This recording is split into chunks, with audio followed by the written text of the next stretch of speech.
All right, so in this video, I combined two ideas that really don't go together, but I figured I'll use my creativity and kind of mesh them together the best way I can. And I think it ended up being a pretty good video, and it's a pretty interesting story. So first, we're going to start off with how space-time emerges from a dynamic dodecahedron fractal, and then I'll get into what that means for biology.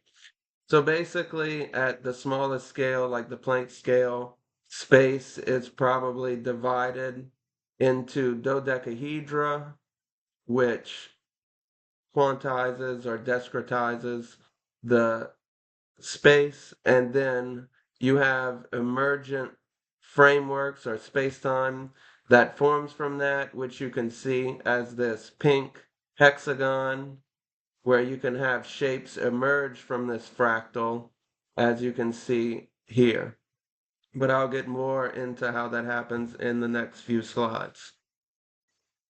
So there's many different discretized models that we have. I gave a lot of different papers here.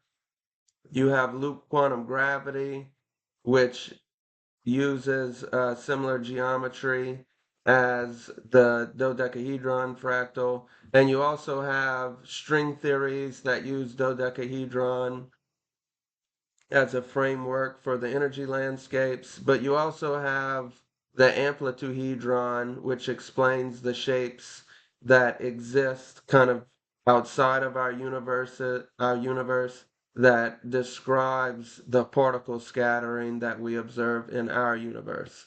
So you can look at these if you want to, but I'm mainly going to stick to talking about what we can actually observe in 3 dimensions. So if you think of the universe in this way of having an underlying geometry at the smallest scale, which makes the most sense because you want some causal framework to explain everything, then the universe is a geometric foam made of nested dodecahedra. Their nearly spherical packing behavior, which is observed in the symmetrical organization of matter in the universe, is shown right here, and it's nearly symmetrical because it's not perfect, it's just dynamic enough so that it can readjust and form the stable space-time that we do observe. So the space-time curvature emerges from the connectivity distortions, which produces emergent symmetrical continuity. And the sequence of configuration updates generate time.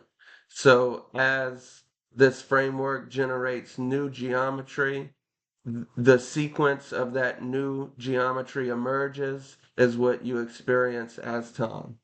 And the fluctuating geometry at the Planck scale, that's the Heisenberg uncertainty experiment that theory that I talked about in previous videos, makes the lattice dynamically adaptive.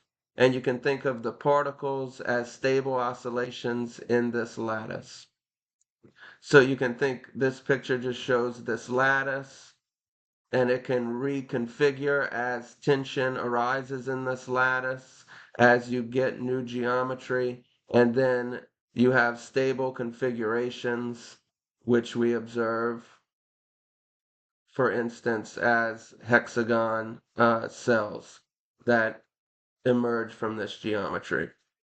So that's kind of how a flat continuous space-time emerges from a discrete model.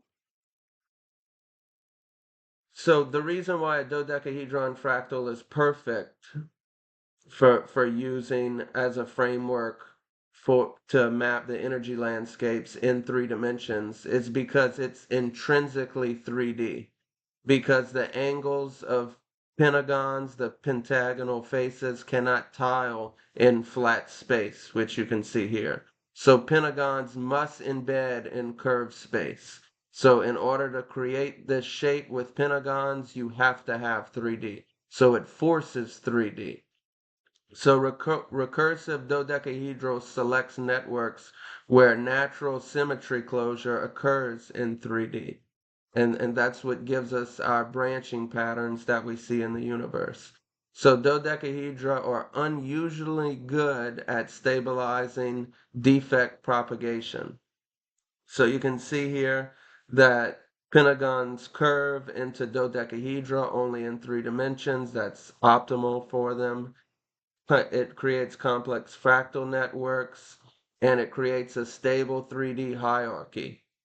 So it creates this hierarchy that biology can use for multi-scale computations. So we can look at bigger things in the universe and we can recreate it in our brain with the same proportions so that we can experience it as part of our consciousness. So biology does use this multi-layer model, as I mentioned, for biological coherence and awareness. So biology takes advantage of this multi-scale emergent framework. Fractal geometry is observed at all scales. It creates emergent networks which can carry chemical and electrical energy, but what's not talked about a lot is phonons.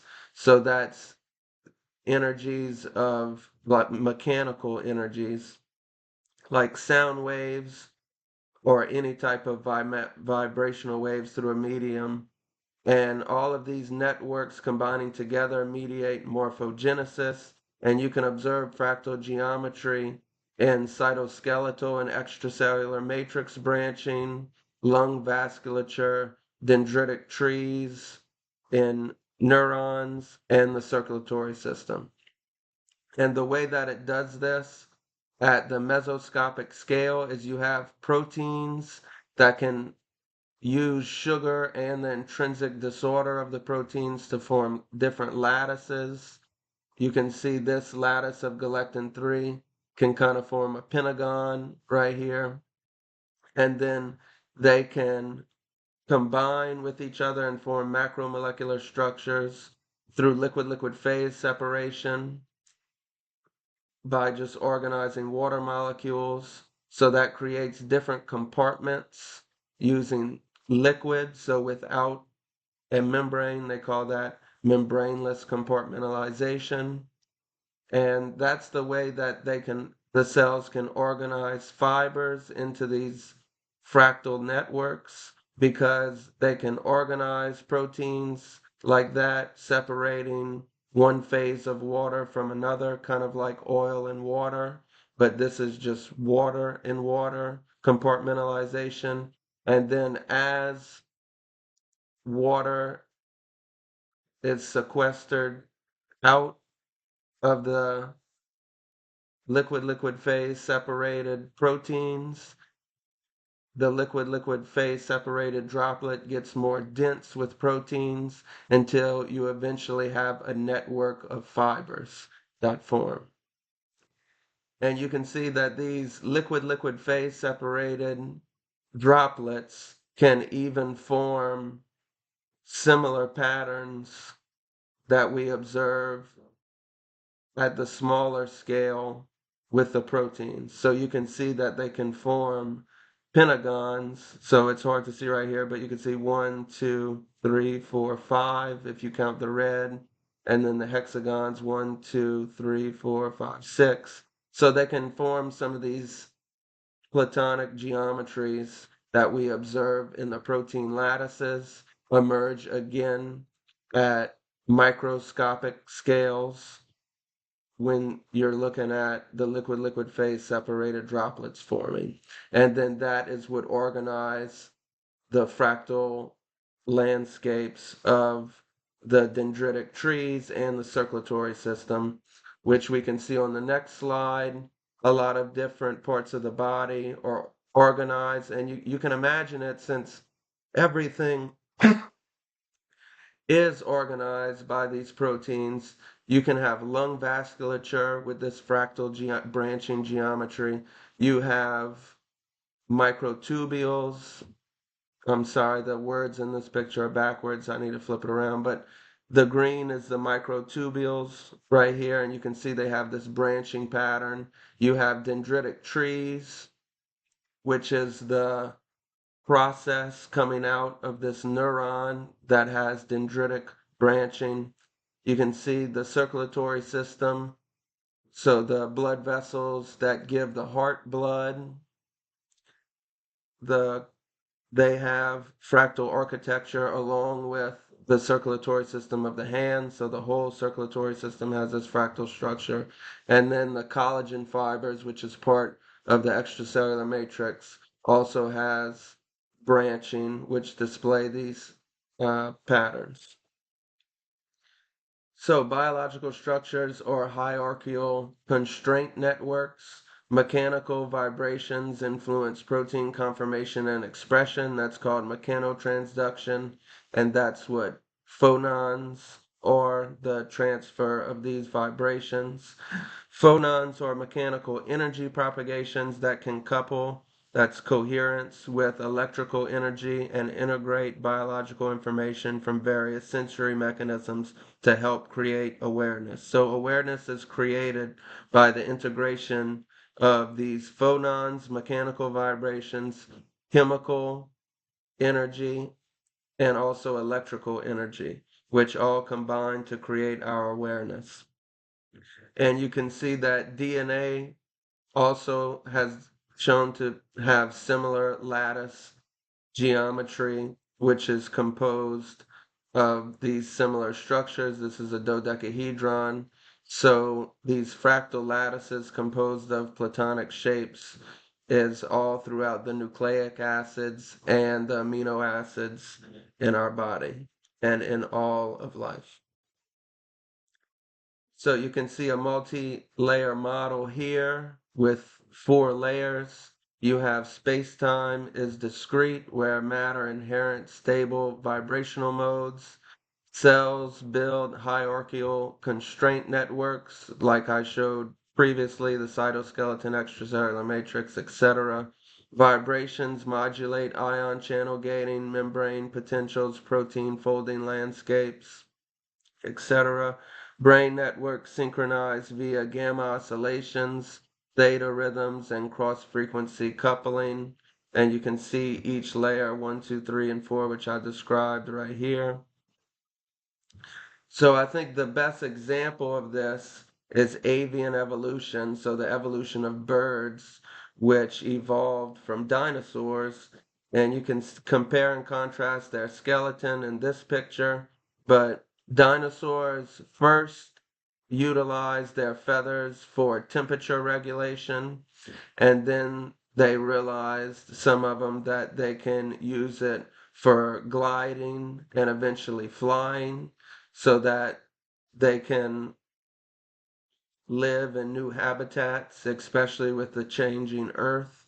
So in order to survive, they had to figure out new ways to live, and that's what pushed them to use their feathers, which were being used for temperature regulation, to use them for flight.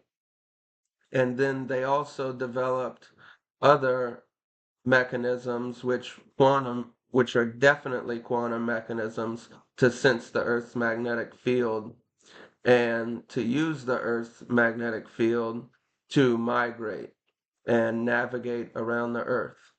So the birds have kind of like a compass in their brain, and a compass is a perfect example of a quantum process that we use, that some people use at least every day in life to navigate, because it uses the Earth's magnetic field, which is a quantum field, to align the spin in the atoms of the compass so that we can understand which way the Earth's magnetic field is pointing. And the birds have proteins in their brain that do this same thing, so that they can kind of understand where the direction they need to fly in order to navigate from maybe one country to another. And a good example right here is the European robin. And I give a scientific explanation of what's going on in this paragraph, which you can read if you're interested in. So the take home here is that the universe is a highly interconnected and dynamically adaptive system embedded in a fractal framework. Our consciousness is also embedded in this framework, which is great because it gives us the privilege of understanding everything, utilizing our pattern recognition ability, and that pattern recognition ability is rendered by this framework. Since we need a similar pattern to code in our brain for what exists for whatever is outside of us.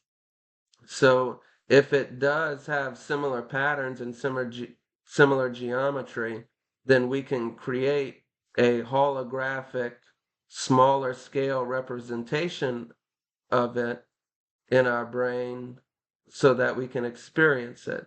So this fractal framework is crucial for having consciousness and the ability to observe anything in our universe. And I think it makes everything a lot more fun to understand it. So I hope you enjoyed this video and have a good one.